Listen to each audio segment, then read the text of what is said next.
You're listening to Soundside. I'm Libby Dankman. November's general election could bring a group of new faces to Seattle city government. Today, we're diving into the race for City Council Position 8. That's a citywide post representing all of Seattle, as opposed to just one geographic district.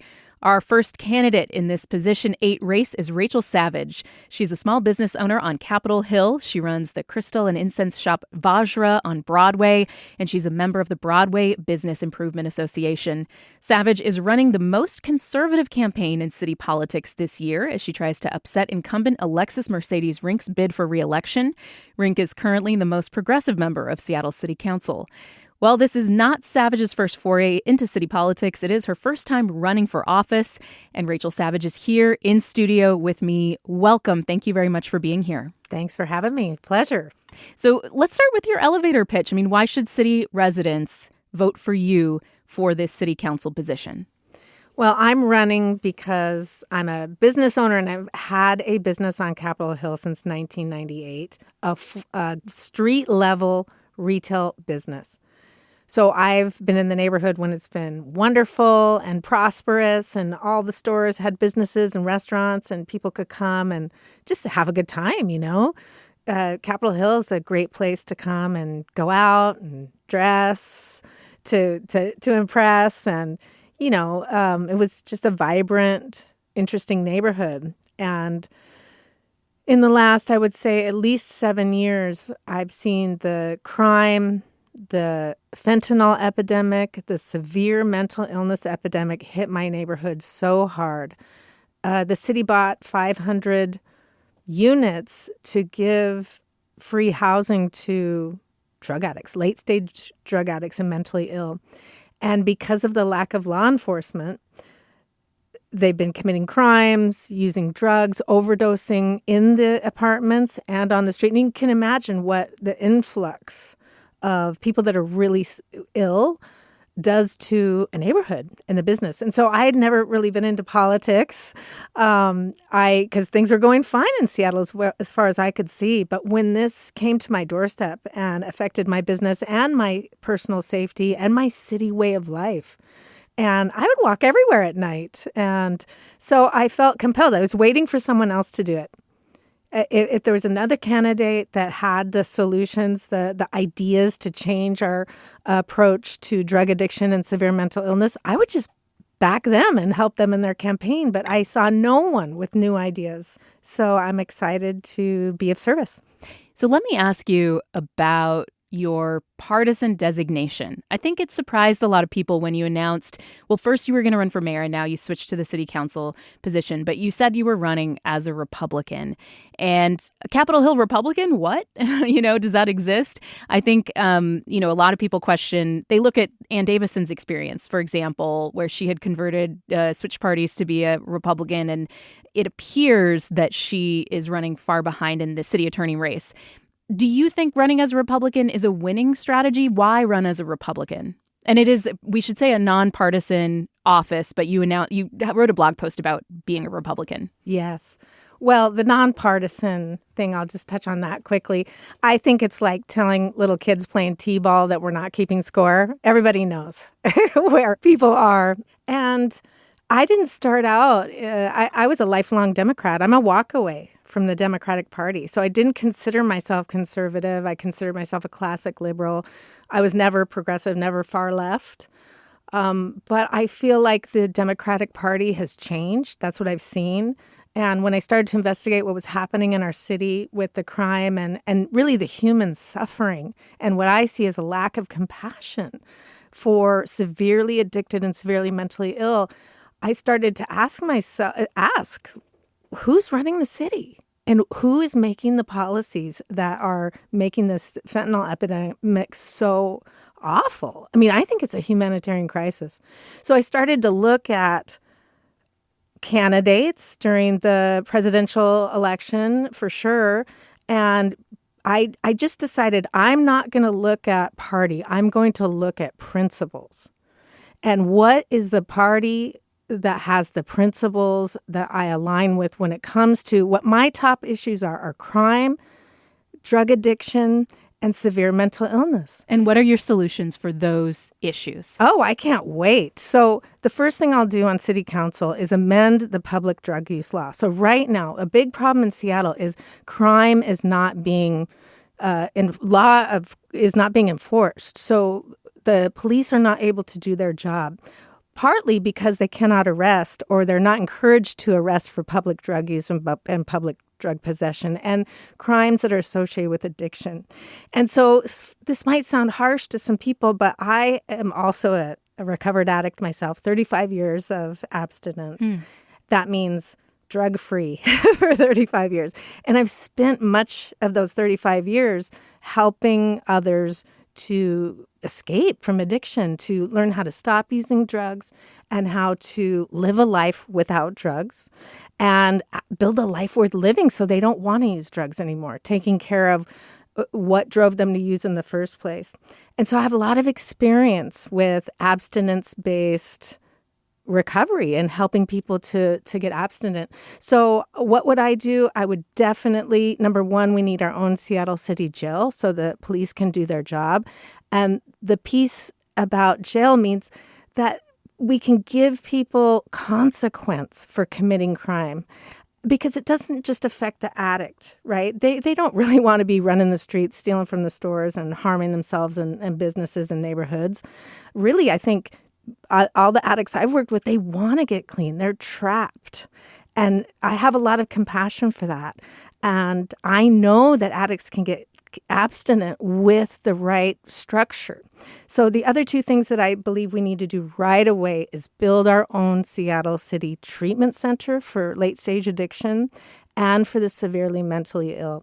And we can do this very quickly. We can pop up temporary treatment centers within 90 days and then work to build long-term residential treatment centers. And these need to be away from the city. Because right now we have people doing outpatient or no treatment at all. And everybody can see it in the streets of Seattle. And I think that people are tired of it. I know that Seattle is a compassionate city. They voted to fund programs to help people that are addicted and mentally ill, but I don't think they're getting a return on their money. Where would those go, though? You're saying that you would send people who are arrested here and diverted, or people who are mentally ill and need treatment, you'd send them elsewhere. Where would they go? Well, we could build these temporary and then permanent treatment centers on city land. So, there's a few pieces of land. We'll have to talk about that. Where could it go? But I think that not in the Seattle downtown. Right now, people have permanent supportive housing or housing first buildings in neighborhoods like Chinatown, International District, Belltown, Capitol Hill. And you can see how those neighborhoods are being destroyed. More and more businesses are going out. It's less and less safe. And it's because people need help that they're not getting. So one of the things that you've kind of become active in is this fight against the construction of the Downtown Emergency Service Center's upcoming 120-unit supportive housing building on Belmont Avenue. And I think this gets to something that you touched on, which is you are in favor of basically sobriety requirements for housing, for supportive housing. This is kind of a shift that we're seeing, and the Trump administration is part of this. Other more conservative voices are part of this, saying this housing first approach, where the low barrier entry housing, it is not successful in reducing homelessness, according to these advocates. And so they would like to see higher barriers for entry, people being required to get off drugs in order to get housing. So tell me more about why oppose permanent supportive housing like this DESC building on Belmont. Yes, well, I believe that this permanent supportive housing first harm reduction model of approaching addiction started with compassion. I really do. So we've done this for 13 years, and we have seen the results. The results everywhere one of these permanent supportive housing buildings, housing first buildings are, it destroys neighborhoods. It destroys businesses. It destroys the quality of life for the residents. I mean, 3 parks just closed recently. And if you drive by any of these buildings, you see drug activity. You see drug dealers outside. You see people using fentanyl, folded over, passed out, OD'd outside the buildings and inside the buildings. The death rate for addicts has not gone down.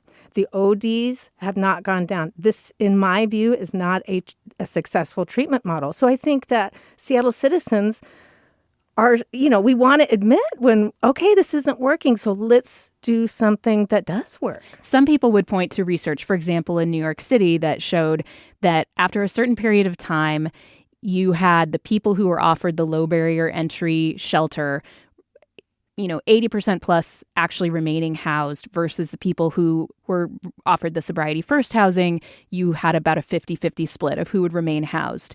So if I'm somebody in Seattle who's thinking, well, maybe these people won't get sober when they're, in these places, but at least they will be off the street. At least they will be housed. And that's compassionate and that's a more productive approach. What do you respond to? How do you respond to that? Well, it depends on what your goal is. And maybe you don't agree with that research or that data. So yeah, go ahead. Well, it's not that. It's just what's the goal? Is it the goal to just keep people inside, whether they die or not, and continue being strung out? And I mean, the fentanyl is stronger than any drug we've ever seen, and it's cheaper. And so, this piece about arresting for public drug use and crimes associated with addiction is to move people to accept treatment. Because I know the mind of an addict. The mind of an addict is gripped with compulsion to use. And what I know is separation from drugs for long enough is the first thing that they need. And then we can teach people how to learn to live without acting on craving and obsession. One of the projects that I've worked on is a meditation-based addiction recovery program. I have a long history of teaching meditation and using meditation to help addicts learn how to not give into craving. But it takes some time. And also having the consequence.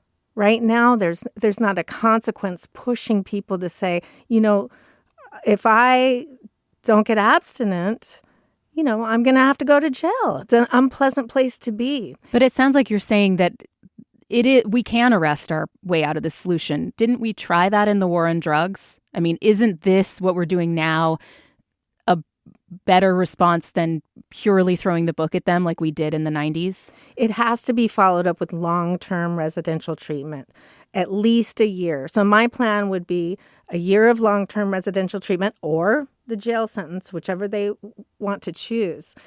And to give the time to be separated from the drugs, to learn how to live with that, to deal with the underlying issues as well, the pain that they're trying to escape by acting on their addiction. Most addicts have trauma, loss, broken relationships. Until they're abstinent, we really can't deal with those issues.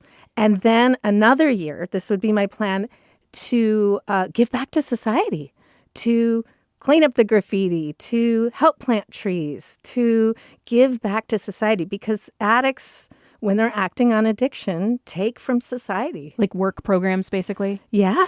Let me ask you, you have been endorsed by the Seattle Police Officers Guild, SPOG, the Union for Uniformed Police, and you have called for tripling the size of the city's police force.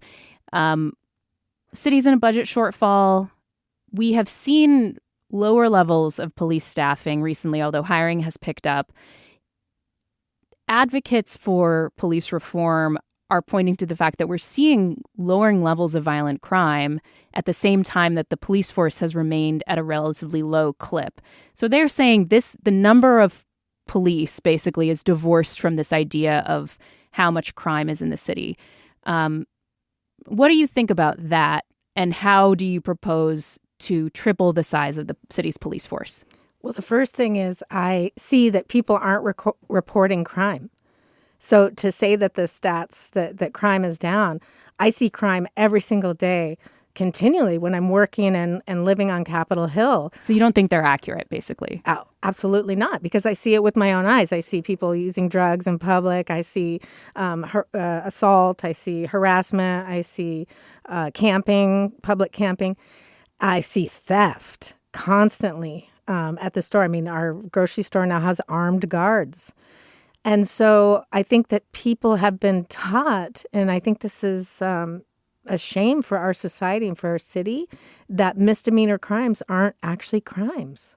And so there's that. We've got to start, I believe, enforcing the law on a misdemeanor level to, number one, encourage people to take treatment. That's what we want. I don't want to jail people. But how can we afford tripling the size of the police force when there's more than $200 million shortfall?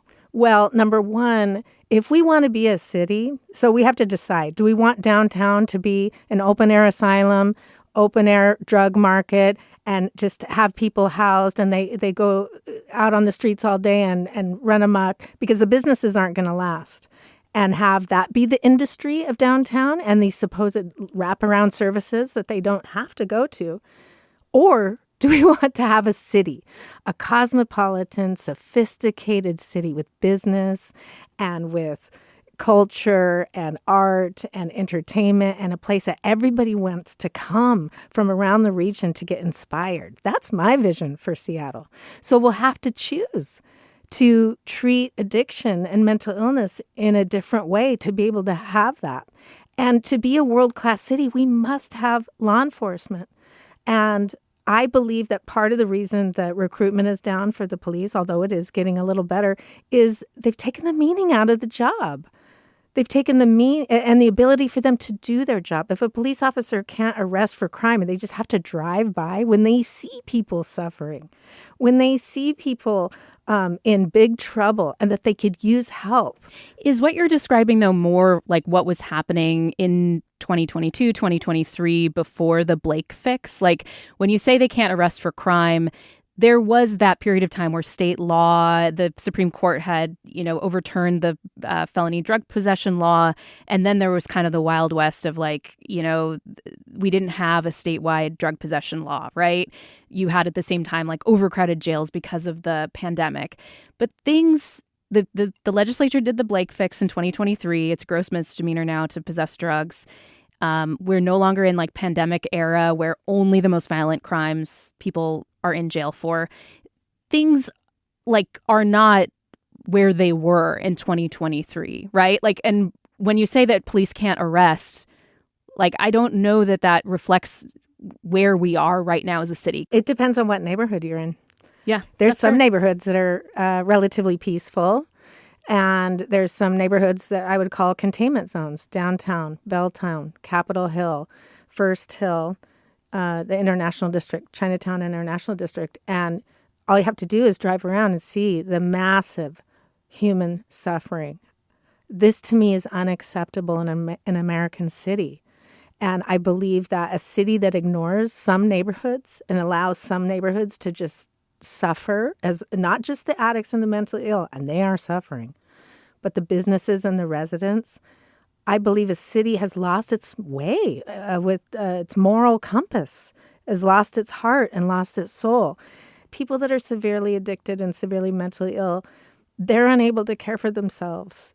We need, as a city, I believe the basis of a city, we need to make sure it's safe, clean, and welcoming for all. And letting people live in dereliction in the street and in these apartments is a failure of the city, and it's a moral failure. The other thing I'll say is there are some neighborhoods, as I said, that are still peaceful. Maybe you get to live in one. My opponent, Alexis Mercedes Rinck, wants to export these buildings, these housing first, low barrier, permanent supportive housing buildings, to every neighborhood in Seattle. Her neighborhood centers include this. So if you're living in safety now, watch out. This dereliction that you see in Chinatown International District, Capitol Hill, downtown, it's coming to a neighborhood near you. We are going to invite Alexis Mercedes Rinck on to respond to that and answer the same similar questions that we've talked about here. Really quick, just a final minute here to leave us with. I think if you look at the primary numbers, Alexis Mercedes Rinck outperformed you by a big number. I think it was like 60 points or something. You're a relative newcomer to politics. You're running a conservative race in a city that is pretty dark blue in terms of its politics. People would look at you and say you're a long shot. What message do you want to leave with voters who may dismiss you as like not a serious candidate? Well, I would say, yes, I'm an underdog, and that's the American story. And I'll just touch on the last thing about why did I walk away and join the Republican Party. I know people don't want to hear about Republicans. I know the city of Seattle, people definitely don't want to hear about President Donald Trump and his administration offering us anything. My opponent's going to fight in the Trump administration every step of the way.